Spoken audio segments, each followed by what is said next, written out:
It's on alternative movements on economy and livelihood. I'm Teresa, Tadem, and not Yang Chong. Because he fortunately cannot come. So let's begin. May I have the first presentation from Son Suk, who is co-representative of the Peace Mothers Association, among other associations she is part of. So may we please have your presentation.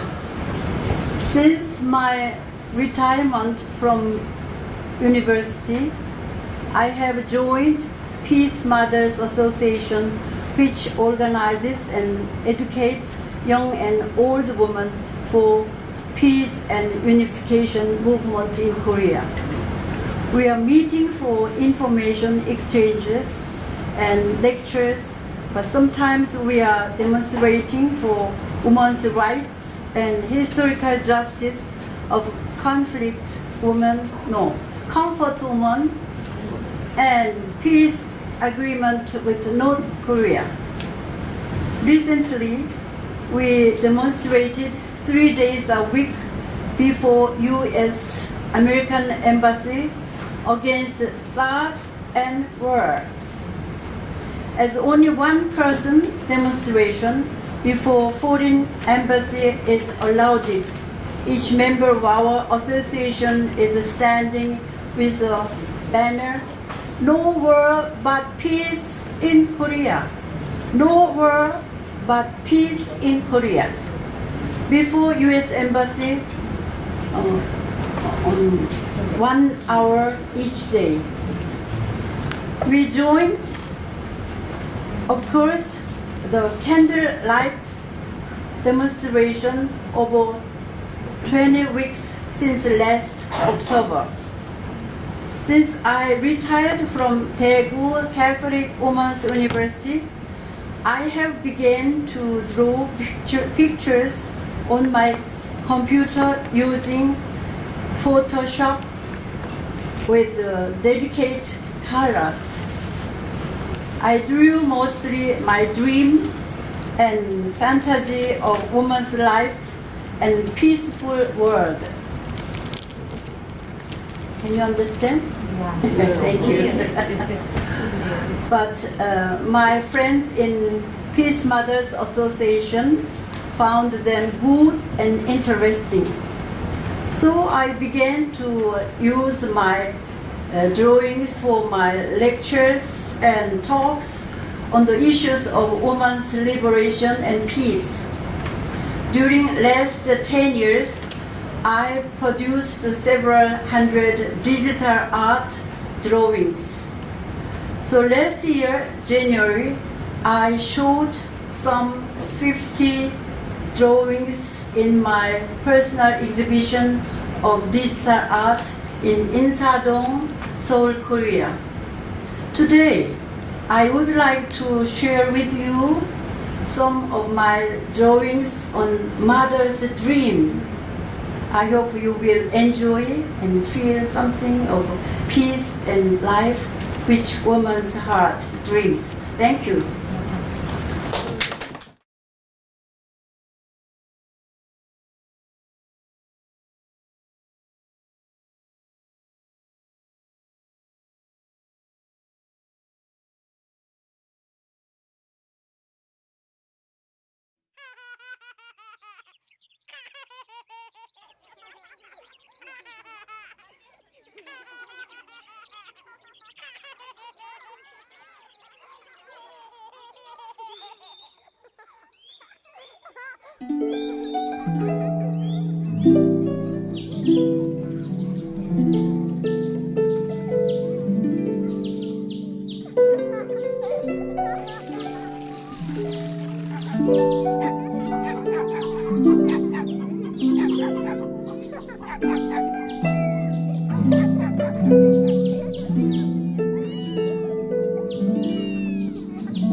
Dulce Natividad from the Asian Studies, Asian Center of the University of the Philippines.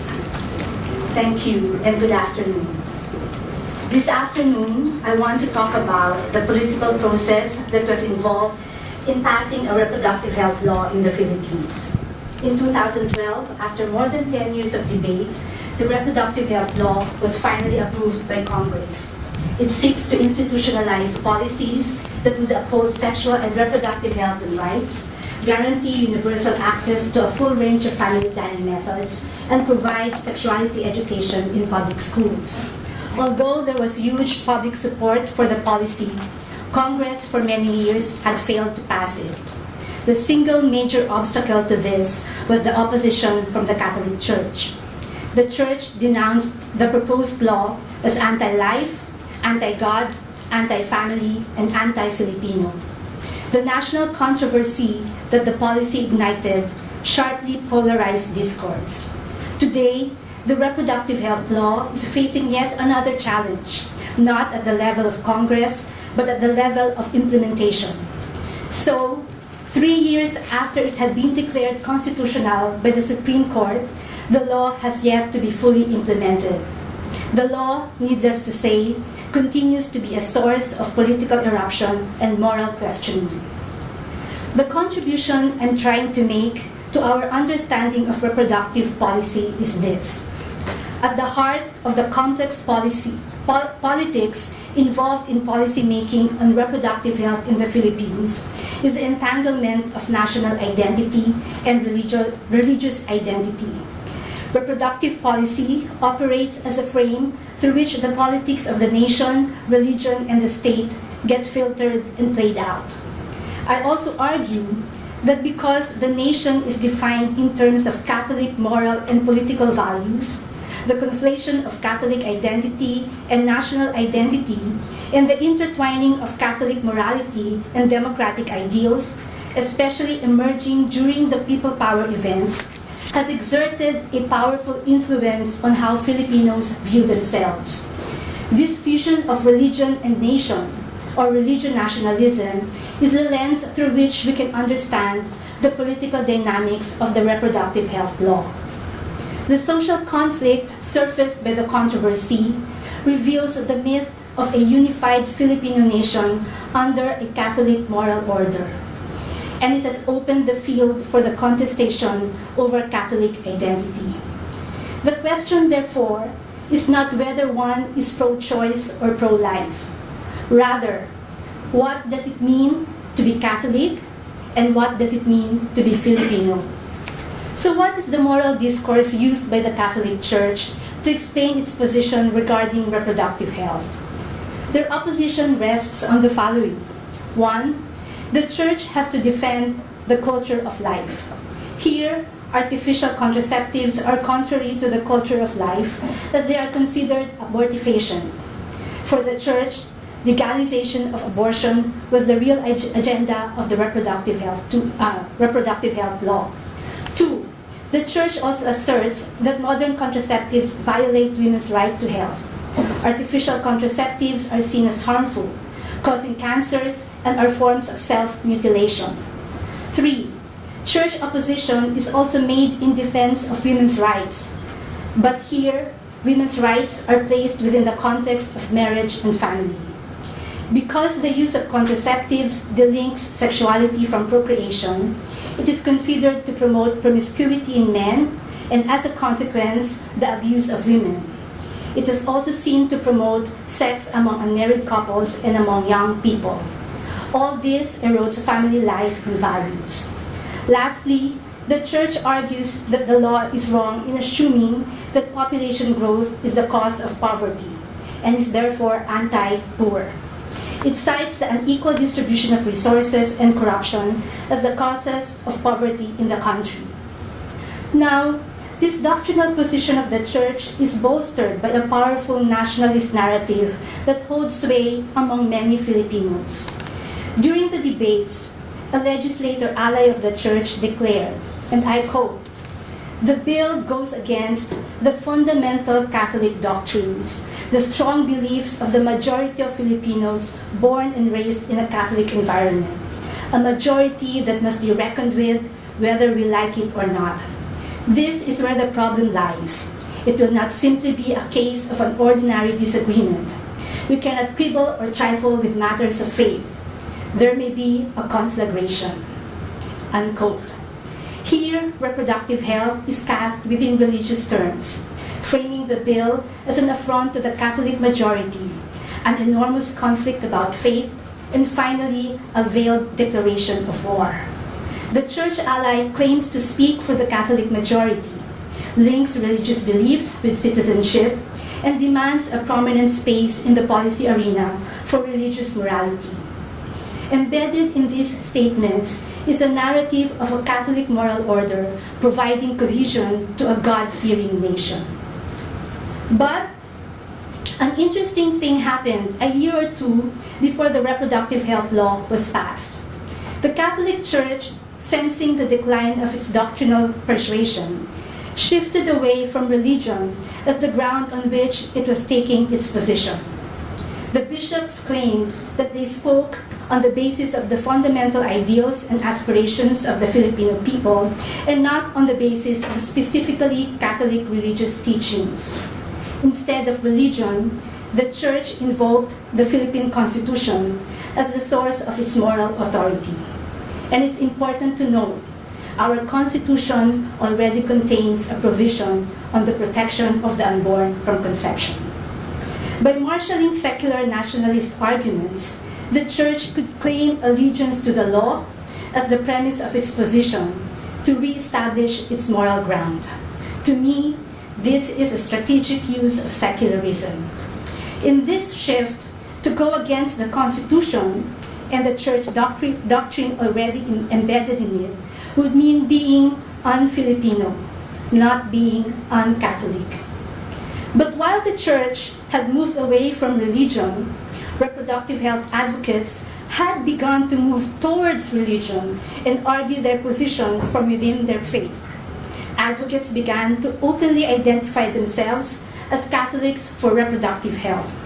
They asserted that saving women's lives should serve to unite Catholics. What the movement has accomplished was to claim legitimate public space for the Catholic voices not sanctioned by the Church. Here, going public and being visible were the critical strategies of the movement. These voices send the message that it was time to speak out and show that the Church hierarchy does not speak for them. Disagreements with the Church, however, should not mean turning away from one's faith. Says the head of Catholics for Reproductive Health, and I quote, "You don't stop being a Filipino just because you are disappointed or angry at our leaders. The same goes for our love for the Catholic Church. We remain very strong and faithful to the Church, but we strongly disagree with the bishop's stance on family planning and reproductive health." By mounting an organized challenge to the Church and its notion of a conforming believer, the movement has begun to fashion a new Catholic identity that allows a person's conscience to be independent from doctrine, and in a way that may reformulate Catholics' relationship with religious authority. In evolving this identity, the movement asserts the validity of using life experiences as the basis for reinterpreting religious teachings, instead of forcing life choices to conform to dogma. More importantly, the battle at the policy level had opened the field for the contestation over Catholic identity and its meaning for Filipinos. As a last note, I want to talk briefly about the urban poor women in my research, for whom the Catholic Church, the government, and advocates claim to speak. For these women, reproduction is not just about giving birth to a new life, but the capacity and the right to determine the conditions of their family life. Their experience of poverty and deprivation guide their ethical decisions regarding contraception and abortion. Women construct their religious morality based on their experience of suffering rather than on obedience to religious authority. Social class is constitutive of this religiosity. That is, poor women's experience of God is inextricably linked to their experience of poverty and lack, and they construct religious morality through this worldview. As an anthropologist and activist, my interest is in how social movements can foreground these lived experiences and validate the subjective effects of political participation, collective action, or everyday resistance, even as we look at strategic outcomes of our work. Thank you. Okay, so the title of my current work is China Studies in the Philippines, Insights on the Community of Practice. Admittedly, I found it quite difficult to prepare for the session because of the session's theme. But I'll try my best to give a few reflections in 10 minutes. Okay. All right. Okay. All right. So just to backtrack a little bit, this is already the 4th iteration. I call it an iteration because I've been problematizing how to enrich or how to cultivate the field of China studies in the Philippines. It's more of an epistemological reflection, okay? But for the purposes of this afternoon, I'd like to connect it to the salience of inclusive development analysis within the field and how it should inform the bilateral relationship between the Philippines and China. Okay, so this is a slide that tells you that tells you a little bit about the 4 projects, and the last one is the current one. So I started with a macro-institutional mapping of the field. This particular article or chapter is part of a volume on sinology, which is in press. I think it's coming out soon in a volume published by the Chinese Academy of Social Sciences. And it's quite technical. I used bibliometrics. I analyzed China studies, China/Chinese studies in different universities in the Philippines, not just Metro Manila, okay?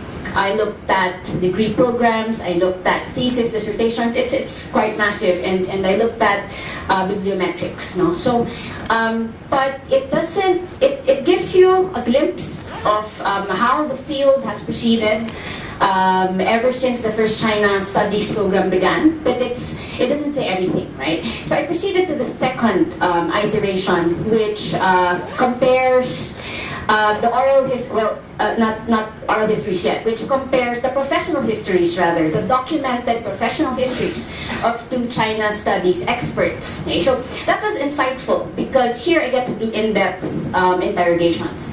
And then the third iteration is a comparative study again, but this time using oral histories of 2 experts, one from the Philippines, China studies expert, and one from Nepal. Okay, and now I arrive at the 4th one, which I'll share a little bit to you this afternoon. So it's quite a challenging work because it utilizes oral histories of 12 China studies experts in the Philippines. So okay, so what do I want to achieve in this kind of work? The research aims to analyze China studies in the Philippines by interrogating the oral histories of 12 senior experts in the field of foreign relations, literature, media, and development. The project focuses on varied contexts, historical, cultural, political, economic, etc., that shape life histories, which in turn shape the larger narrative, allowing a self-reflective modality in understanding Philippine perspectives on Philippines-China relations. And here I emphasize the role of agency in the evolution of thinkers' knowledge. Okay, so as I said earlier, the utility of this work is more for epistemological reflection in the big picture.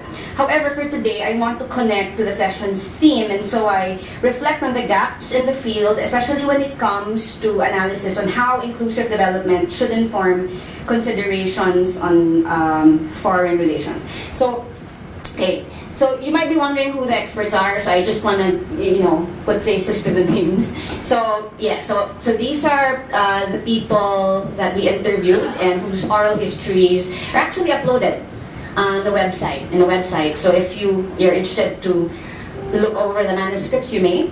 Okay, so I did. So we did all sorts of things in trying to digest the voluminous oral history. So we did a timeline looking at personal details, juxtaposing them with career trajectory and decisions on leadership positions through the years, right? So this is an example of it.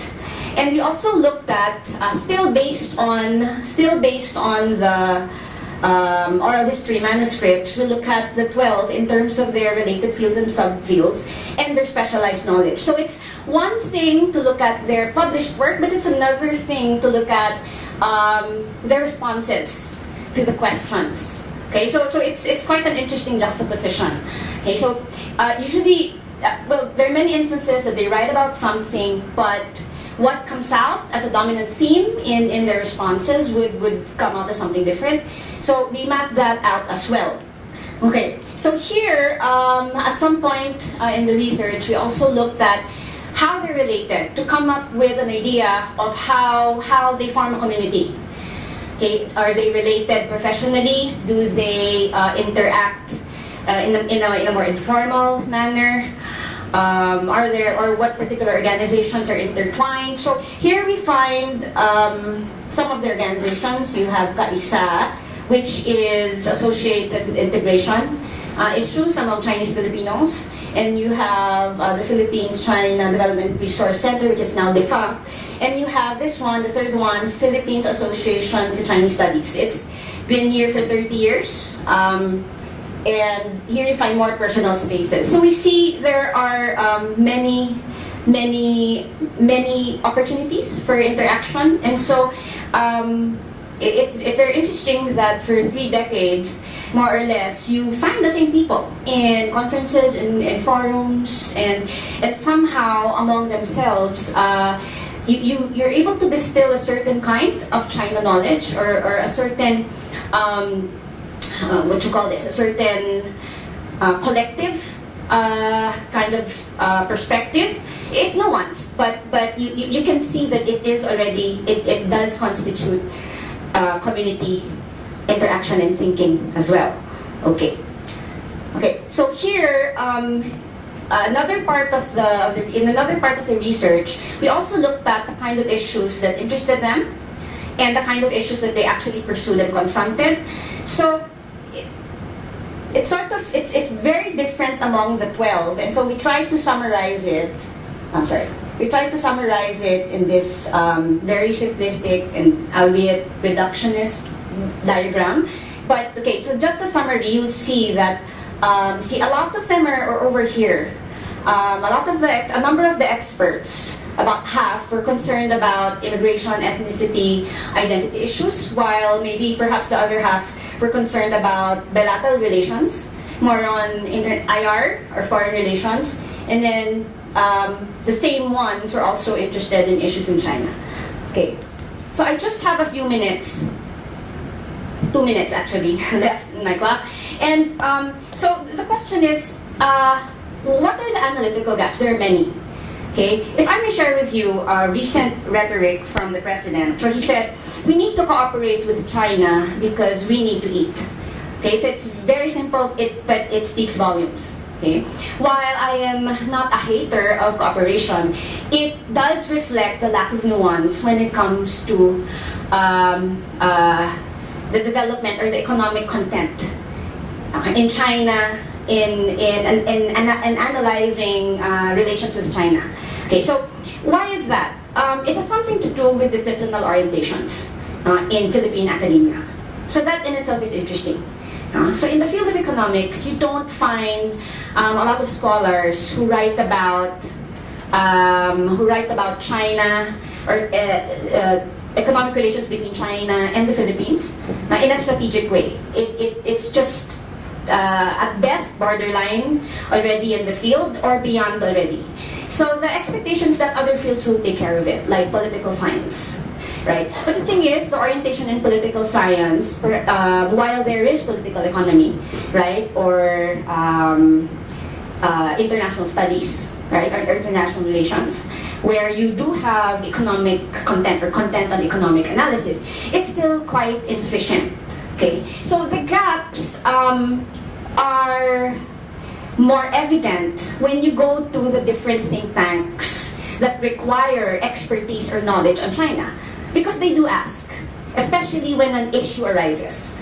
So in recent years, we've had tensions with China. And so these various publics are always in demand. So who can speak? Who can enlighten us about this? And you find very, very few. Economists wouldn't be caught dead talking about the Maritime Silk Road. But they have ready analysis on the gains that can be had if the Philippines, as a member of RCEP, will join TPP right away. But, okay, my timer tells me to stop now. Just finish the sentence. So there. So it's quite a large project. But I think the utility for us here, in connection with in keeping with the sessions theme, is that there's so much more room. So much more room to grow the field, to enrich it epistemologically, and to maybe perhaps find earlier interventions, or perhaps maybe the disciplines should talk more to each other, right? To come up with more nuanced analysis of things. Thank you very much. Magandang hapon sa inyong lahat. Good afternoon, everyone.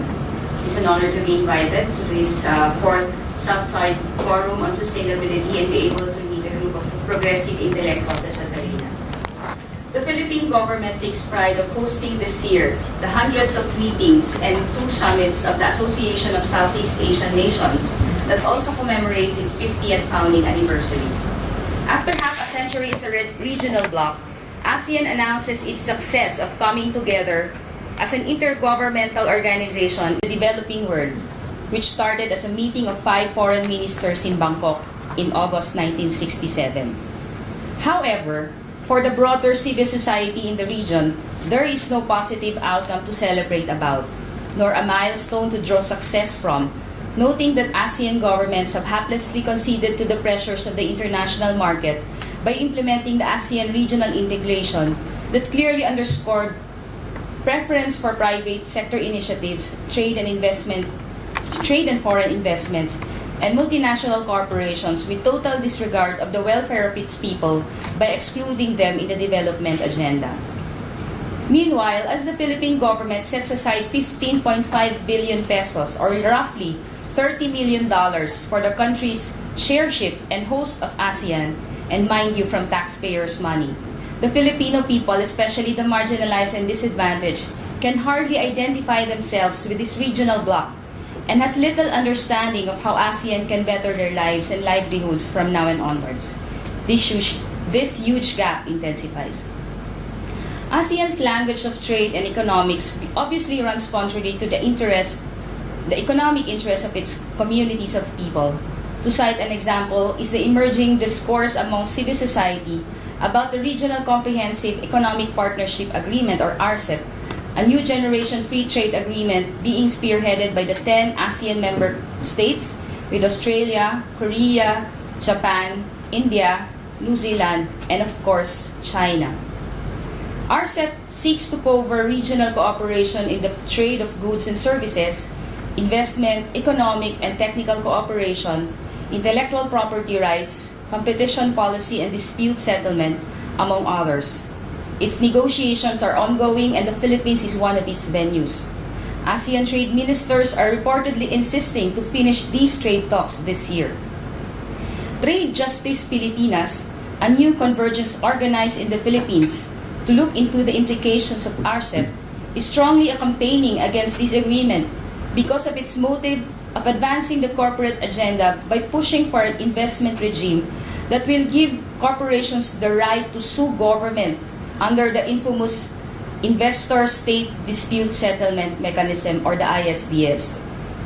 Through this policy, corporations are being given the right to sue governments over public policies and regulations in corporate courts that have penalized governments over regulatory actions to defend public interest, public health, pursue more inclusive development, protect the environment, and uphold public interest in general.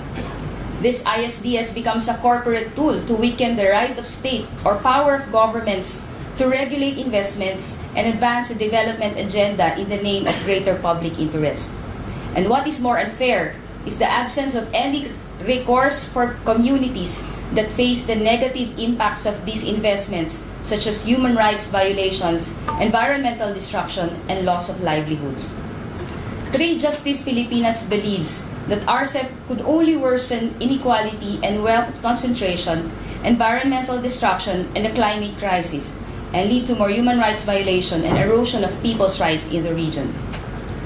The push for RCEP and other corporate agenda in ASEAN reflects what scholar Nesudurai has earlier argued, that ASEAN's economic integration was at odds with its CSO's opposition to the neoliberal framework of the ASEAN Economic Community, which focused extensively on competition and productivity, but fails to integrate the principles of human rights, social justice, and environmental sustainability. The economic agenda of ASEAN, that another scholar, Gerard, described as a predatory mode of capitalist development that pursues growth at all costs, has actually provided a fertile ground for civil society to organize and mobilize this regionalization of activism, where people come together to create their space and find their common issues that arouse from countries across the region. She further discussed that relevant ASEAN bodies may have created spaces for CSOs' critical views to be represented, but this is not advanced, where CSOs are able to shape political outcomes through the consultations conducted by ASEAN. Recommendations of CSOs were not really incorporated into the regional policy, such as the ASEAN Charter and the blueprints of the ASEAN Community Pillars, which are economic, socio-cultural, and political security. This token participation that ASEAN espouses can be reflected in the ad hoc consultation with CSOs that are rather treated as informal dialogues with impossibility to have impact on policy change, while the government NGO forums that are formal gatherings are but tightly controlled by governments, which excluded dissenting CSOs. Given that, the ASEAN Civil Society Conference ASEAN People's Forum, which is a solidarity gathering of CSOs in Southeast Asia since 2005, instead of participating within the spaces established through ASEAN, has created its own space outside the ASEAN sphere to continue to question its policy and develop a people's culture of resistance and solidarity. While there is a space to engage with ASEAN, this engagement remains anchored on a critical perspective, especially that ACSC-APF persistently asserts on the autonomy and independence of selection of CSO representatives to the ASEAN interface and dialogues. It reminds ASEAN governments of meaningful dialogues with more inclusive, more substantial, more accountable civil society engagement. On the other hand, it reminds itself not to revolve around the circumferential gravity of the ASEAN engagement, but to strengthen and expand the efforts on social mobilization of diverse peoples. Annually, this ACSC-APF organizes its own parallel activities to look through this landscape of challenges within ASEAN, as well as present people's viable alternatives for the future of peoples in the region in the coming years. So far as the largest civil society movement on ASEAN issues that carries a strong mandate in representing and strengthening Southeast Asian people's voices that goes beyond the boundaries of ASEAN member countries, because ACSC includes Timor-Leste as well. The ACSC-APF claims to remain a strategic platform for CSOs, especially from disadvantaged and marginalized groups, to engage ASEAN member states and mechanisms. By experience, APF has become a school for citizenship, as Cornwall and Coelho could suggest, in which participants learn new meanings and practices of citizenship through solidarity and collective action based on their diversities and commonalities that motivate them to see beyond their own parochial or country-based problem and transcend into a regional perspective. Also, the ACSC-APF is a critical space to consolidate peoples in Southeast Asia, where entrenched inequalities and the government curb marginal voices. This 2017, through the headship of the Philippine civil society organizations, the target of ACSC-APF is to generate convergent spaces for strengthening national capacity of CSOs and people's organization in building a critical population that will sharpen the re-examination of the impact of this regional integration. Taking into account the lessons learned in maintaining this movement for 12 years now, It will also attempt to develop a new vision based on people-to-people relations, provide organizational and intellectual leadership for Southeast Asian civil society, and build on existing initiatives and practices at the ground level, which are alternative and non-mainstream, encompassing economic, political, and socio-cultural aspects. Again, the Sudarar previously discussed that given the limits and boundaries within ASEAN, the challenge for civil society such as the ACSC-APF is to develop an alternative knowledge that deconstructs prevailing concepts, policies, and practices related to the neoliberal economic globalization and rather create a counter-hegemonic challenge to the dominant ASEAN framework of development. The ACSC-APF, although it has confronted with organizational difficulties, especially in organizing the main conference that expects 700 to 1,000 participants each year, except for Myanmar in 2014, which hosted around 3,000 delegates. It needs to be conscious that all its efforts should gear towards a wider Asian regionalism, this being part of a growing Asian-wide transnational web of networks of peoples working to strengthen solidarity and articulate strongly alternative regional models. Thank you. Okay. Thank you, everyone. I prefer to use this one and help me. I try to press my speech into 10 minutes. This is the title, the 3 preconditions of civilization and 3 understanding ways of ecological civilization. Or we can briefly say eco-civilization. It's a very big word in China mainland right now. So this is the 3 preconditions. Consider such a situation. Some people living in the mountain and relatively isolated with outside. So the people living here. So I presume they living here for 500 years. So the 3 preconditions, the first one is the ecological preconditions. That means the mountain has forest, has river, has animals, has enough biodiversity. And second is technological preconditions. That means those people have enough technology. They can go to the mountain to take their food, go back home. And the third one, this is the most important. The third one is, I name it cultural preconditions. The cultural preconditions have 2 functions. The first is make them feel happy, even they do not have enough things, but they feel happy. And second is to control the development of technology. So because the technology can expand by itself, so even the primitive technology will be better and better. And then they will take things from mountain more and more. If the things they took from the mountain, more than the mountain can provide them, the ecological precondition will collapse. Then they will meet the ecological crisis and the civilization will collapse too. And here is the case of the collapse by diamond. So this is the island. When the Spanish reached on this island, then they saw those statues. According to this book, so at the beginning, this island have plenty of forest, but the culture of those people do not confine them, did not control them. So they take things more and more from the sea, from the forest, and finally collapse. So according to these 3 preconditions, the industrial civilization can't be sustainable. So this morning, Professor Wen said we are in the period the historical period of capitalism. And I named the same period as the industrial civilization.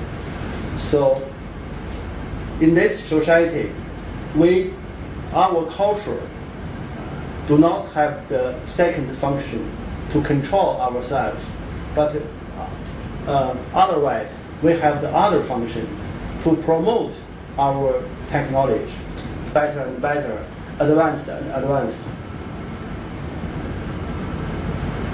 So now we are looking for a new way of ecological civilization because of the global warming, the globally eco-crisis. We have to find a new way.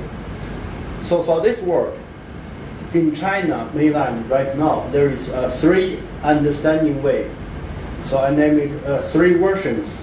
The first is parallel and mixture. It's often, we can see it in the local level, like a county. So they have normally the head of the county may say, oh, we have agriculture, so we should promote our agricultural civilization. And also we have some plants, industry, or we will promote our industrial civilization too. So since the central government asked us to establish the eco-civilization, so we can draw a circle like in the mountain, in the lake, and then we made some like eco-tourism, or that is the eco-civilization. So they promote the three civilizations together. So this is it's a very ridiculous understanding way, but we can see it everywhere. And the second is the advanced period of industrial civilization. So this is the most popular and even most scholar accept this version. They take the eco-civilization as the advanced period of industrial civilization. Only we develop enough, they have enough money to fix the environment, to establish some like some machines to clean the water or something. Or we can keep the main structure of the industrial civilization. We just do a little change, like we replace the current power by the so-called the current energy by the so-called clean energy. We replace the current technology by the so-called low carbon technology, or similar the recyclable economy. Then we can keep all the good things of the industrial civilization, but do not have any environmental effect, do not have any bad things. And then the third one is the totally change. For the second version is based on the belief on science and technology. We pin our hope on the future science and the technology. We believe the future science and technology may create such things like the clean energy, the low carbon technology. But from my disciplinary, from my study, this is impossible. For the second version, right now this is a huge movement, zero waste movement.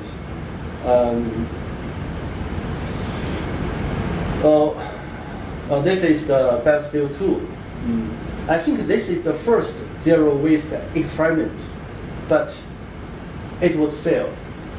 So that means zero waste is impossible.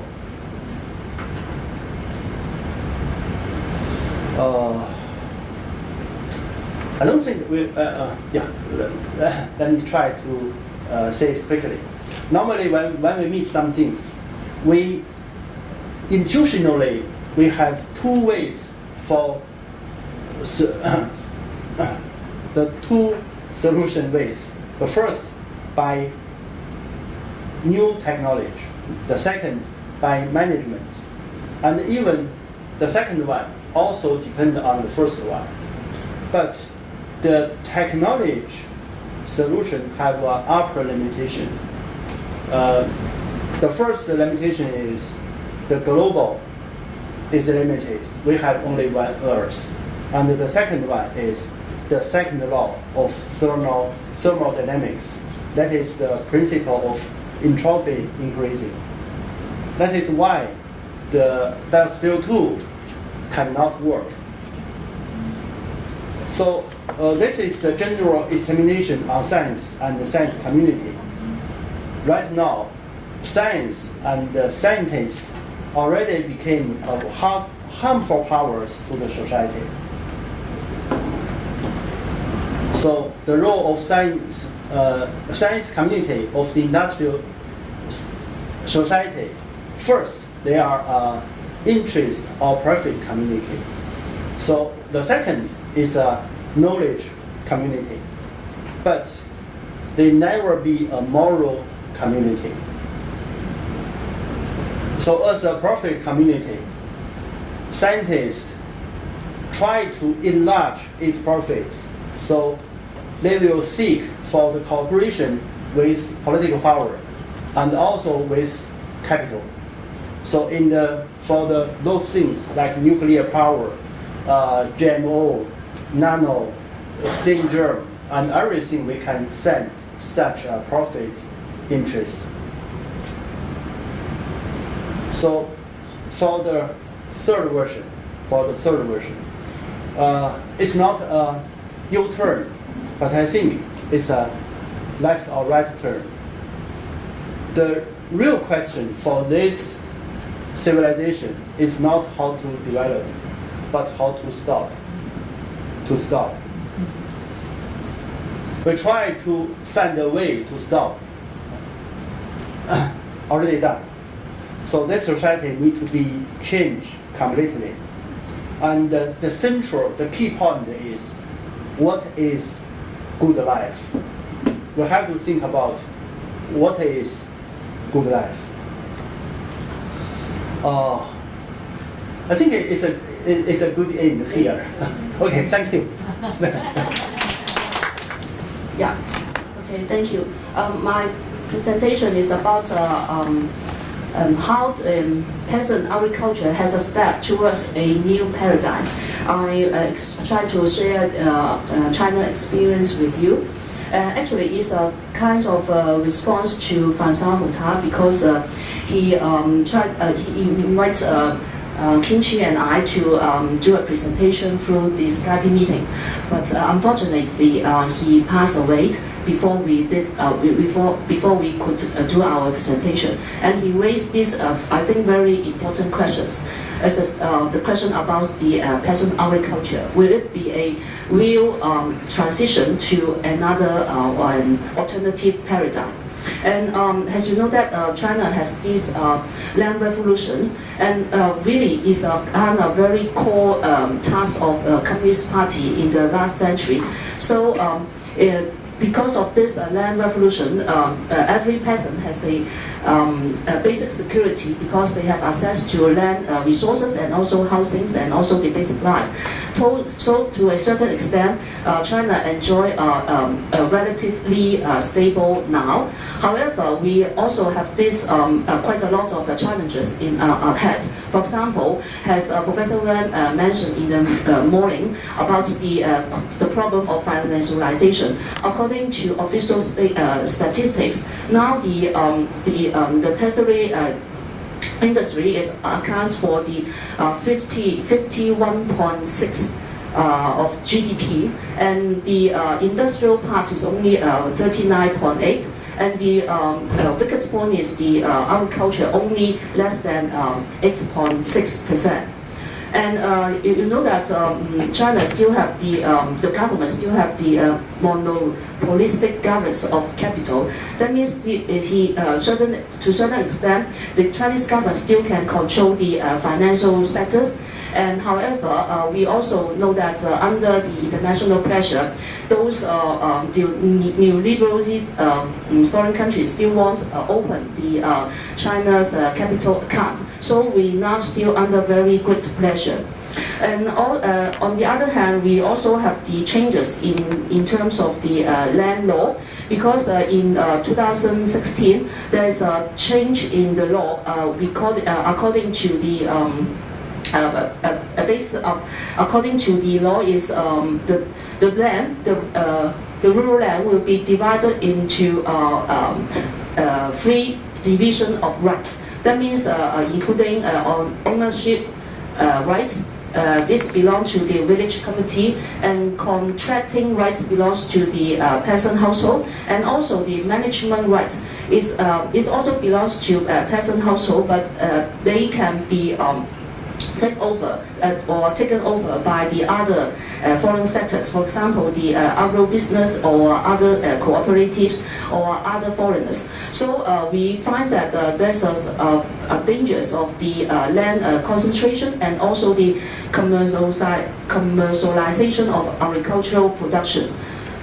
That means in the second step, we will face the decreasing numbers of the land resources.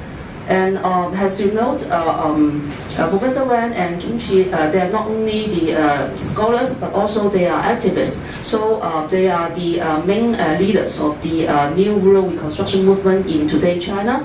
And the rural reconstruction movement actually has existed for at least 100 years. So what we have done today actually is to respond to our senior or to carry on our senior burden or mission. And as a response to the problems caused by industrialization and modernization in the developing countries, RRMs were developed as a political project to defend the peasant communities and agriculture as grassroots efforts, apart from, parallel to, or in tension with projects initiated by the state or by political parties. And for the first rate, we find that there are many different kinds of schools, and they also had a National Congress of Rural Reconstruction in 1934. And you know that even different parties, whether they are in power, they also feel the problems, the same problems of the consequence caused by modernization. So during the Mao periods, because of the urban crisis, so the policy of the sending the educated youth to the countryside during the cultural revolutions.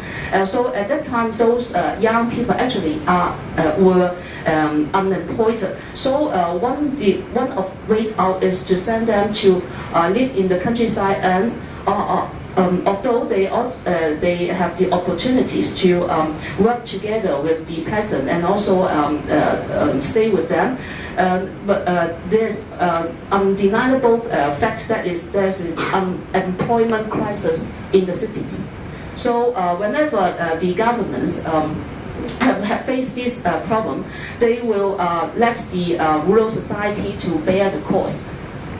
However, we think that even we have many challenges caused by modernization and industrialization, we're still going on this the efforts of the rural reconstruction. So in 2000, we start this movement again in the James Yan's Institute of Rural Reconstruction in Hebei province. We start many training programs. So it could now, for example, Xiaohui and actually, they were the volunteer at that time. They are the very core members of the Little Donkey Farm. So you find that this picture, Professor Wang was very young at the time, and he also to try to encourage peasants to join together to work together. And we also organized this rural reconstruction forum in the village, not in the city. At that time, Vinod also was our guest speaker, and he talks about the Kerala experience. And this is the first anniversary of the James Yan Institute of Rural Reconstruction. And then we invite many women to have the dance performance. And this is very significant because we set up the Center of Rural Reconstruction in Lingnan University. Lingnan means people, but however, it becomes a quite elite university. So we let the grassroots women dance in the elite campus. And now we have a very famous little donkey farm in Beijing suburb, and we initiate many projects. For example, the urban-rural fair trade, and also we organize many cultural activities relating to the theme of sustainability and also the arts performance. And this is also the pictures that how we can work together with the urban consumer, because we not only do let the peasant join together, but also we try to educate the urban consumer to involve in this new rural construction movement. And we also organize many seminars for the young peoples, and also we invite Professor Dai Jinghua to give the seminar about how film can be tools of for social transformation. And we also organize many training programs how to raise pigs in ecological ways. And we learn from that technical skill from the Mr. Cho Han-gui. Actually, he is the founder of Jingno Natural Farming Institute in Korea, based on traditional farming practice.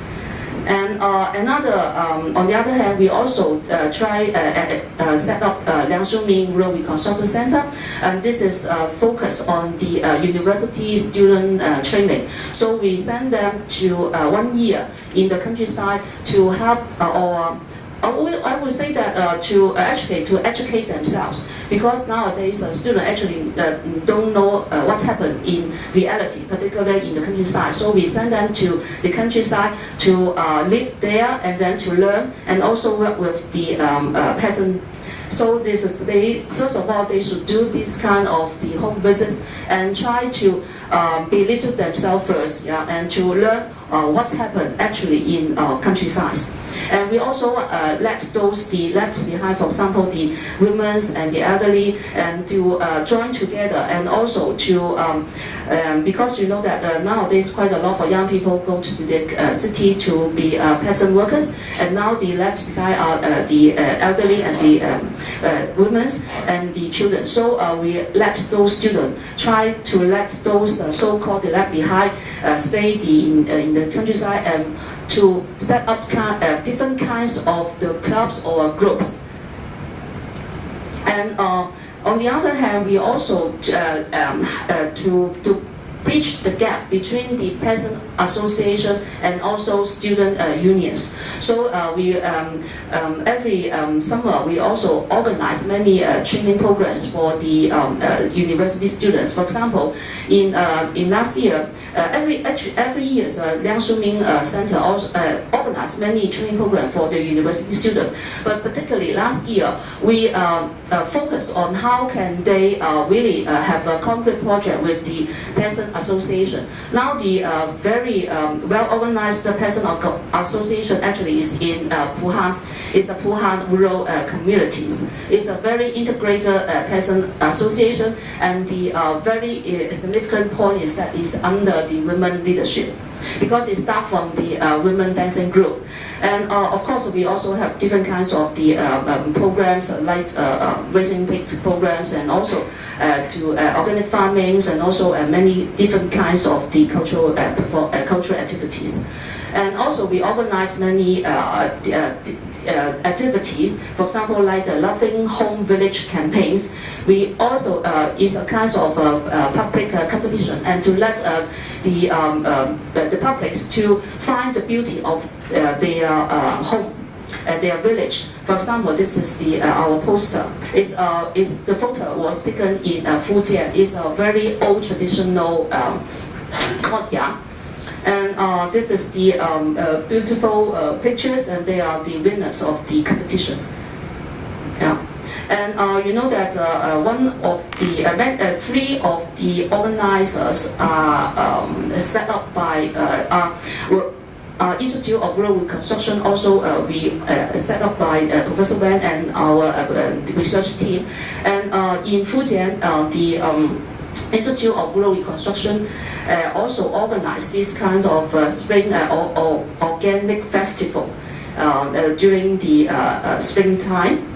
Because we also invite many people, particularly the urban people, to try or to do the farm work, and also to reactivate those traditional festivals. Yeah, there's some pictures. And also we also have another group focused on the migrant workers, clubs, and they try to also provide the training program for the peasant workers in city, particularly in Beijing. Of course, they also have the other center in the whole countries, and then they focus on how they facilitate the workers, how to facilitate workers exchange programs, and also to emphasize, to defend their rights through the art performance. So they set up cultural bands, and also they have many different kinds of the art activities. And what quite significant is that the 2 years ago they already start this kind of organic farming. They planted organic peach in Beijing suburbs, and then to let the urban consumer to understand the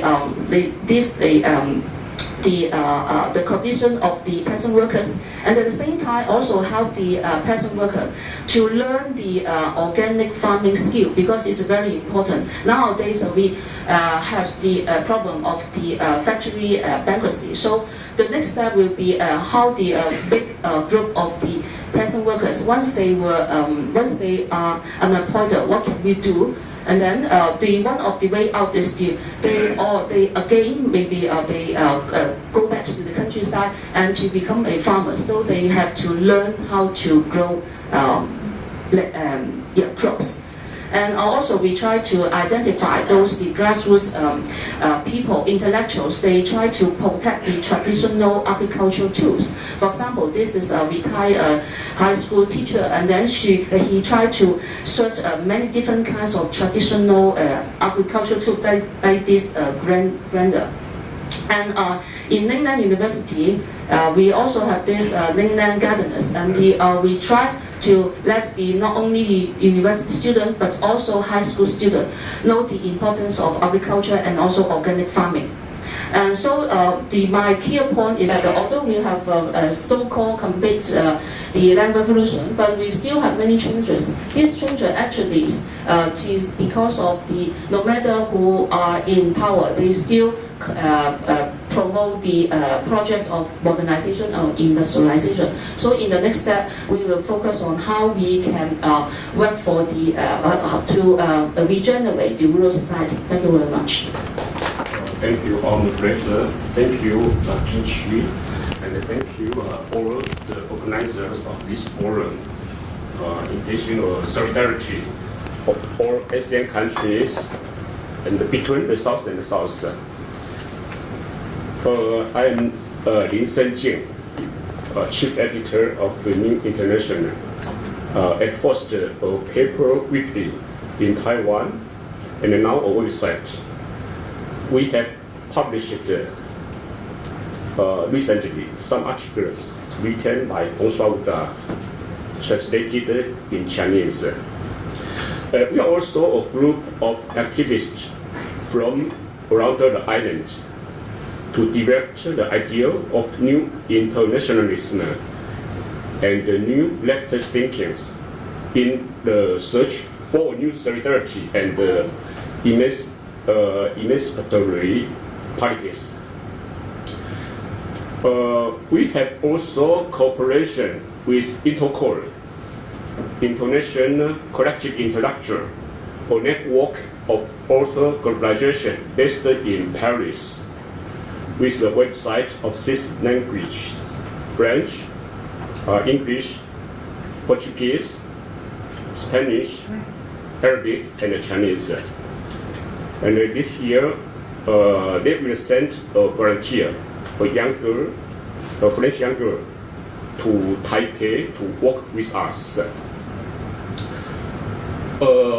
Here I remember in 2005, when the WTO ministerial conference was held in Hong Kong, we have converged about 100 activists of Taiwan to join the international anti-movement. By the way, because here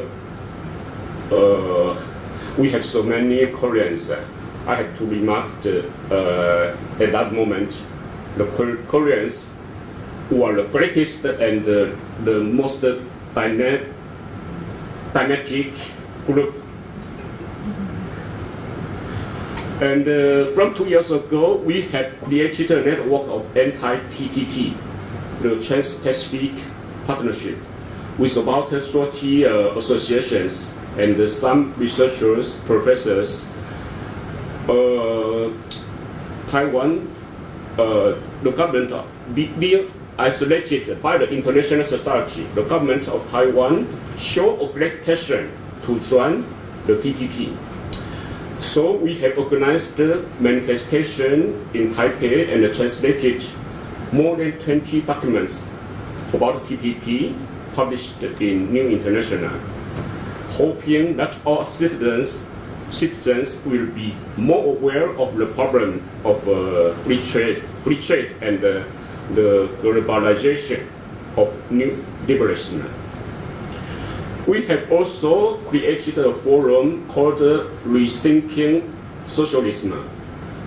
Every month, we invite the activists, the young guys, the students to join us in the forum, discussing a current event, engaging them to understand and analyze the changing world. For example, we had a forum for Fidel Castro when he was passed away last year. And this month, we will have a discussion about the 20th year of the return of Hong Kong to China. And the next month, we will have a forum on the summit conference of BRICS in the beginning of September in Xiamen. We have often constructive debate. The question that we have to face is, in this time of political, economic, and social crisis manifesting all around the world, what is a new emancipatory politics? What are the lessons we can learn from history and all the experience of struggles? How to map up a new politics in response to the different crises around the world. Recently, we see obviously the rise of right-wing populism everywhere, in Europe, in USA, and it is the same tendency in Taiwan. Before 1987, Taiwan was dominated in the period of Cold War by the ideology of anti-communism, anti-socialism, under the order and the control of Washington. There was a regime of martial law. And at this time, those who read any books concerning socialism were sent to prison. Marx, Lenin, Mao were taboo at this time for everybody.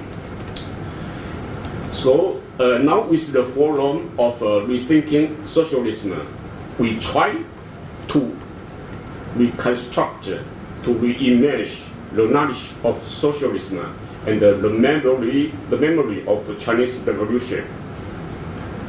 especially with the growth of fascist independentist power in Taiwan, our resistance become more and more important. Thank you. My name is Sayaka from Japan.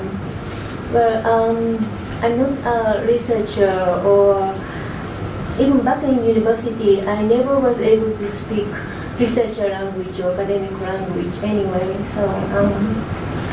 So when I was asked to do this presentation, I said I can't. And Margaret Jade over there said, you just introduce yourself and that's all, no big deal. So I hope you allow me to talk about some of my personal history here now.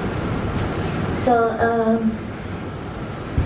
in 60s, 70s, there was massive environmental pollution in Japan, and ocean, rivers, soil, people, fishes and cats and all the creatures suffered from contamination. In many cases, they are not completely over yet. We are still living the impact of it. We have survivors in our society and so on. And of course, we had many other severe cases before and after 60s and 70s. Especially now we have Fukushima catastrophe, and there are still hundreds of thousands of people who lost their hometown, who are left insecure and isolated. But 60s, 70s, it was kind of symbolic period of time that all the destructive outcome of national policies or corporate customs burst and became visible to everybody. So a lot of residents' movements were organized at the time. People gathered, studied, discussed, and protested in their own way. So it's not only environmental movement, but every kind of movements flourished at the time anyway. So it is so pathetic that young generations or majority of people in our society stay totally ignorant of those fruitful, vibrant, creative movement experiences of the time. So my parents were one of those people who sought for alternative in the face of pollution at the time, who started organizing organic farmers in 70s. So organic farming was already almost extinct at the time, and they started like a small study group as students. They were trying to reclaim food, the act of eating, the act of producing, which is just so fundamental and crucial for our life. And they were trying to reclaim their relationship with the earth, trying to reclaim their relationship with community. My mother introduced me feminist ideas and gave me the book of folk tales of indigenous people and so on. And soon I became more radical, more left than any other family members. And because I was a child at the time, naturally I started to think that I should reclaim my life from the school or ongoing educational system, which I found unjust and unreasonable and even harmful in many ways. So I decided to leave the school and started to pursue authentic learning for a child, learning for life. So I started to look for the place where I can really think and discuss and explore desperately. I wanted to understand this huge, complex, beautiful, and fearful world we live in, which is the world we are creating every new second at the same time. I knew I was responsible for it, like others, and I wanted to know how I can respond to it, especially when whole system seems so full of injustice and insanity and out of your hand. It might sound strange for me to talk about my childhood here, but inside I still am that child, and whenever I'm asked to explain who I am, it's difficult for me to skip that part. So I'm still desperate and bewildered and seeking for the possibilities for alternative society. Since 90s, Japanese society has gone through great change. Neoliberal discourse and historical revisionism came to mainstream, and you started to see those rightist, discriminatory comments or sentiments everywhere, like Muto mentioned yesterday. If you go to internet, they are full of hateful speeches and pornographic images and so on. But not only internet, but if you just take a train or take a walk around Tokyo, you can't help noticing all those ads and patterns.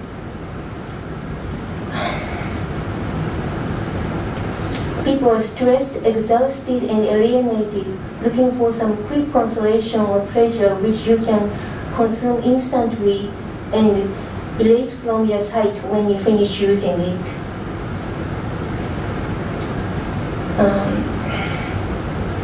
In my point of view, this is my personal point of view, they didn't have the chance to get to know the idea of dignity. They can't see that they have dignities. Naturally, they also can't imagine that others have dignities. Therefore, they almost physically don't know how to have a dialogue. They have never really experienced it. When they confront the world, they have such few modes except for the mode of consumer. Consumer way of thinking affects them from head to toe. Like you just sit and wait and compare and choose and complain, see themselves and also others as one of those commodities.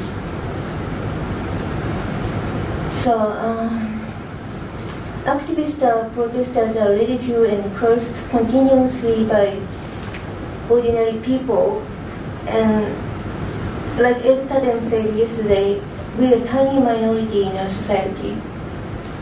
Well, yet after the Fukushima catastrophe, there were great anti-nuclear movements, and we also had great movement against Abe administration's war registration in 2015.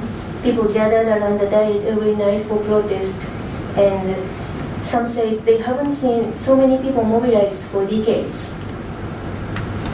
And which gave people some hope that Japanese society might finally change. But so this is a controversial part. I tend to be pessimistic. I'm a very pessimistic person. So despite of such explicit catastrophe, we failed to reach public consensus to go for alternative. We failed to have real discussion joined by diverse people on what we fight for. Movements were consumed just like all the other things, and terrible laws has passed one after another. But I don't want to be judgmental, because it's not like it's failed, period. You know, we are still struggling, and a lot of important things are going on. And so there's no doubt that we are in the great transition, not only in Japan, but all over the world. People's division will become more and more serious, and the conflict over interpretation of the world, conflict over the truth, will become severe more than ever. Under such circumstances, people's movement had no choice but to activate and expand. And we are seeing many signs of that right now. So my main concern is how we make more space for learning and dialogue with different kind of people. And yeah, that's all. Thank you.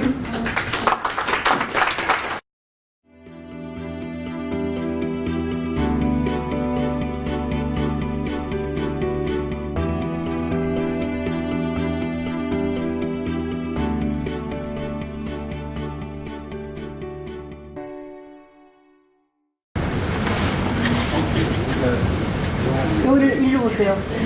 이리 오세요. 이쪽으로 오세요.